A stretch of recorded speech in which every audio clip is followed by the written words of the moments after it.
पवित्रता कम होती चली जा रही, नहीं होती चली जा रही।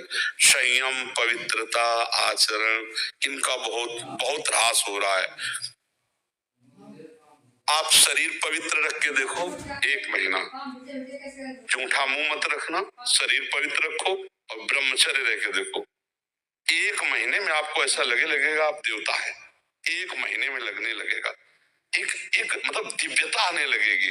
अपने लोग गंदे आचरणों में, गंदे दृश्यों में, गंदे चिंतन में, गंदे आहार में जीवन व्यतीत कर रहे हैं, तो एक पशुता सी आती चली जा रही, राक्षसी बुद्धि आती चली जा रही। नौजवान जन जो है कैसे कैसे आचरणों में अपने को इंजेक्शन आदि नशे में करना, माताओं बहनों की तरफ कितना राक्षसी भाव रखना। देखो घटनाएं होती रहती ना, सुनते मतलब राक्षस है ना, राक्षस पूरा राक्षस है। मार ऐसे मारा, ऐसे मारा, ऐसे, और अपनी वासना की, तो राक्षस है कि नहीं। एक मनुष्य जब धर्म से भ्रष्ट हो गया तो वो बिना सींग और बिना बड़े बड़े दांतों वाला राक्षस बन गया कि नहीं। बोले उसने ऐसा किया और मार डाला, ये क्या है, ये क्या है।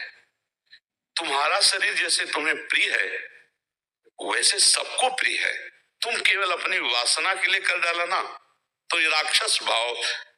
आचरण अपवित्र तो देखो कहां तक पहुंचा दिया।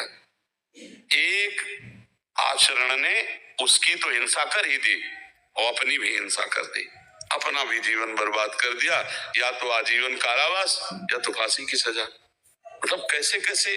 तो हमें लगता है कि हर मनुष्य को ये जो लाभ मिला है मनुष्य देह का, ये भगवान का आश्रय लेकर सत शास्त्रों का स्वाध्याय, संतों का संग, नाम जप, ये जरूर करना चाहिए। अगर नहीं करोगे तो ये पशुता पिंड नहीं छोड़ेगी, ये कोई न कोई ऐसी गलती करा दे। मान लो नहीं ओपन हुआ तो आप अंदर अंदर जलेंगे। अगर भयानक पाप बन गया तो आप सह नहीं पाओगे, आपका मन आपको दंड देना शुरू कर देगा, फिर लगेगा यार अपना ही शरीर नष्ट कर ले। ऐसे ऐसे विचार आने लगते। जब हमारा पाप कर्म बन जाता है और कोई उसका दंड नहीं मिलता तो हमको डिप्रेशन में उतारता है। ये दंड है, हर समय भयभीत रहना, व्यर्थ की कल्पना करना, व्यर्थ की चिंता करना, ये उन्हीं पापों का फल है जो ओपन नहीं हुए, जिनका कोई दंड नहीं मिला। इसलिए हमारी प्रार्थना है कि ब्रह्म ज्ञान, भगवत प्रेम, ये बहुत ऊंचाई पे रखा हुआ है। ये ऐसे नहीं है कि आप ऐसे तोड़ो और खा लो, बहुत ऊंचाई पे है। उसके लिए आपको चरित्र पवित्र रखना पड़ेगा, नाम जब करना होगा, दूसरों का उपकार करना हो। ये देह मिली है, दूसरों का माता पिता परिवार ये तो अपने है ही है। गली चलते अगर किसी पशु पक्षी की भी सेवा करनी पड़े तो हम उसके लिए भी राजी रहे, तब जाकर हमारा हृदय पवित्र होगा। फिर हमको भगवान गुरुदेव की कृपा से ये जो तत्व बोध है, ये तत्व बोध है, अकर्ता स्थिति अभोक्ता स्थिति, ये तत्व बोध है, ये तब होता है जाकर के। अब ऐसे पढ़े लिख करके थोड़ी होता है, पढ़ लिख के नहीं होता, वो होता है। देखो इसीलिए उपनिषद में लिखा है, नायमात्मा प्रवचनेन लभ्या न मेधया न बहुना श्रुतेन। बहुत प्रवचन करने वाले को तत्वबोध नहीं होता, बहुत प्रवचन सुनने वाले को तत्वबोध नहीं होता, बहुत बुद्धिमान को तत्वबोध नहीं होता। बोले होता किसको है? बोले आत्मा जिसे वर्ण कर लेती है, आत्मा स्वरूप गुरुदेव भगवान, मोक्ष मूलम गुरु कृपा। गुरुदेव भगवान उनकी आज्ञा में अपने जीवन को अर्पित कर दिया और उनकी कृपा से सब ज्ञान विज्ञान आ जाता। समझ रहे बच्चा? बार बार हमको मन परास्त करता है, बार बार हमसे गलतियां होती है, तो अब हमको छोड़ना नहीं। वो छोड़ो कि पहले होता था अब नहीं होता, आप फिर पकड़ो। हम कह रहे ना पकड़ो, राधा राधा राधा राधा राधा राधा राधा राधा राधा। भगवान पिता की तरह हैं, वो हमारी हजारों गलतियां माफ कर देते हैं। फिर चलो, गिर गए तो फिर खड़े हुए, फिर चल दिए, अब शुरू करो नाम जप। ठीक है, अंदर ही अंदर अंदर अंदर। हाँ ये जरूर कि नाम जप करते हुए किसी दूसरे को हल्का मत समझो, किसी को नीच मत समझो, अपने को अभिमान में मत लाओ। अच्छा आदमी में देखो गंदा आदमी, बंद हो जाएगा भजन, क्योंकि सब में भगवान बैठे हुए। नाटक मंच पर वही बहुत रोल कर रहे हैं। अब ये ना समझ पाओ तो इतना तो समझ लो कि सब में भगवान है, हमको सबसे नीचे बनकर रहना है, तो भजन चलेगा। तृणादपि सुनी चेन तरोरियु सहिष्णुना अमानिना मान देन तो कीर्तनीय सदा हरि। सदा भजन कीर्तन बनता रहेगा यदि अपने को सबसे छोटा समझोगे, दूसरों को मान दोगे, जो कष्ट आवे राधा राधा सह गए तो आगे निकल जाओगे।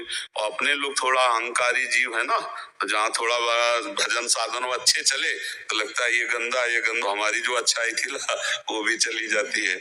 इसलिए हमको सबसे नीचे मतलब नीचे का मतलब छोटा बन के, सब में भगवान है, हमारे ऊपर गुरु कृपा है तो भजन हो रहा है। जब इनके ऊपर कृपा हो जाएगी ये भी भजन करेंगे। अगर गलत आहार, गलत पेय पदार्थ, गलत चेष्टा तो उसका परिणाम भी गलत होगा। तो हम अपने दोस्तों को रोके ना कि उसी में मिल जाए।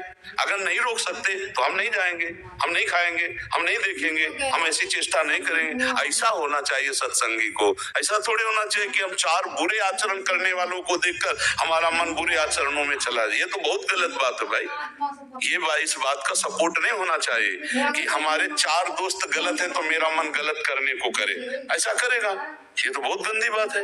मन करे लेकिन तुम कभी मत करना। तुमको हिम्मत रखना गलत आचरणों में नहीं। यार ये मांस आदि जानते हो बच्चा, दूसरे का शरीर है यार। नहीं बच्चा इतना तो हमें बताओ, दूसरे का शरीर है बच्चा। ये जैसे अपना शरीर ऐसे उनके हाथ पैर। हर आप एक मुर्गे को ऐसे मारो, ऐसे वो देखो भागेगा। अब आपकी एक अंगुली के प्रहार को वो बचने के लिए भागेगा। आप किसी भी जीव को देखो, आप उसको उबाल के ऐसे खा, क्या बन जाए, क्या कौन सा तगड़ा मांस मछली दूसरे के शरीरों के खाने से बल नहीं होता। जेगिर चरण दे हनुमंता चलो सका पाताल तुरंता। जिम यमोग रघुपत कर बाना ये ही भात चले हनुमाना। क्यों? हृदय में भगवान का चिंतन, ब्रह्मचर्य, राम काज के लिए पूरा जीवन समर्पित। तो कोई जोड़ नहीं था, आपका भी कोई जोड़ नहीं होगा यदि यही लक्ष्य बन जाए। भगवान की सेवा, चराचर की सेवा, नाम जब पवित्र आचरण, तो अभी दिव्यता आ जाए। अब यहाँ अपने इंद्रियों की गुलामी से मुक्त नहीं है, मन की गुलामी से मुक्त नहीं है। देखो ना, संत को देखकर मन कभी नहीं चला कि हम भी संत बनकर भगवान की प्राप्ति करें। मुर्गा मुर्गी खाते देखकर मन चला। हम भगत सिंह और चंद्रशेखर के चरित्र पढ़ के कभी नहीं सोचा कि राष्ट्र के लिए कभी मुझे भी अवसर मिले कि हम अपने प्राणों को बलिदान करें।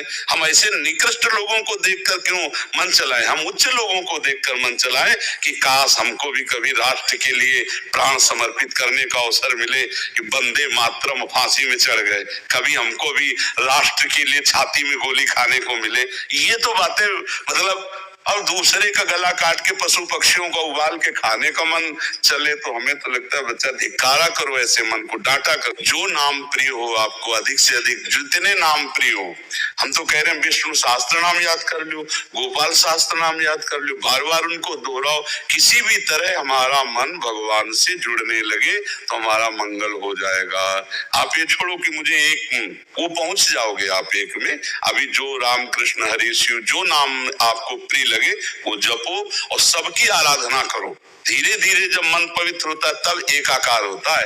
अब हम प्रारंभ से तो नहीं बनेगा, वो एकाकार स्थिति बाद में आई। जब हम भी शुरुआत में थे ना, स्कूल में पढ़ते थे तो काफी चालीसा लेकर के देवी जी के मंदिर में जाते थे। गांव में शंकर जी और देवी जी के मंदिर होते हैं तो सुबह नहा लेते थे, हनुमान चालीसा, दुर्गा चालीसा, शिव चालीसा, कई चालीसा लेके जाते और आधा घंटे एक घंटे जो बनता हो चालीसा का पाठ करके प्रणाम करके स्कूल जाते। उसी का फल हुआ कि देखो भगवान के मार्ग में पूरा दिन। तो शुरुआत सबकी ऐसे होती है, शिव, अंबाजी, गणेश जी और ऐसे विविध भगवत स्तोत्रों का गायन, तो उसी से आगे बढ़ते। तो आप शुरुआत में हो, चलो बढ़िया, उसमें परेशान नहीं है। जैसे अभी कल की चर्चा में था, प्रचेता गणों ने 10,000 वर्ष तक जब रुद्र भगवान के उपदिष्ट स्तोत्र का गायन किया तो उनका अंतःकरण पवित्र हुआ, वो आत्मबोध को प्राप्त हुए। भगवान श्री हरि का दर्शन भी हुआ और आत्मबोध को भी प्राप्त हुए। तो हमें ये चाहिए कि हमें साधन करना है। जो लोग संतों का संग नहीं करते, गुरुजनों की कृपा पात्र नहीं होते, वो इन्हीं सब बाहरी बात तो अंदर तो समझ नहीं पाए श्लोक का भाव। बाहरी बातें जो हमें करना चाहिए वो छोड़ दिए और जो नहीं करना चाहिए वो कर रहे हैं और बातें ज्ञान की कर रहे हैं, अनुभूति कुछ नहीं। वो वही दम्भ पाखंड हो जाता है। ये बात ये समझना है कि बिना क्रिया के 1 मिनट भी कोई शरीर नहीं रह सकता। आप ऐसे हाथ पैर बांध दो और बैठाल दो ऐसे, बोले अब क्रिया हो रही अंदर देखो। शरीर अगर क्रिया नहीं कर रहा तो अंदर क्रिया हो रही है। 3 शरीर है, अब सूक्ष्म शरीर से क्रिया हो रही है, यार कब मुझे छोड़े, कब मैं जाऊं, ये क्रिया तो हो रही है।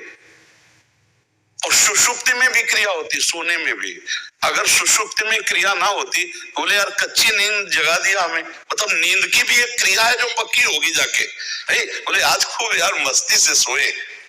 तो हम ये देखते हैं बिना क्रिया के कुछ है नहीं, और हम क्रियाओं में फंस गए हैं गलत क्रिया करके। अब हमको सही क्रिया करके गलत क्रिया का प्रायश्चित करना है। और जब सही क्रिया हुई तो उसका कर्ता, जब निर्मल हृदय होगा ना, उसका कर्ता और भोक्ता भाव गया, अब वो अपने स्वरूप को आ गया।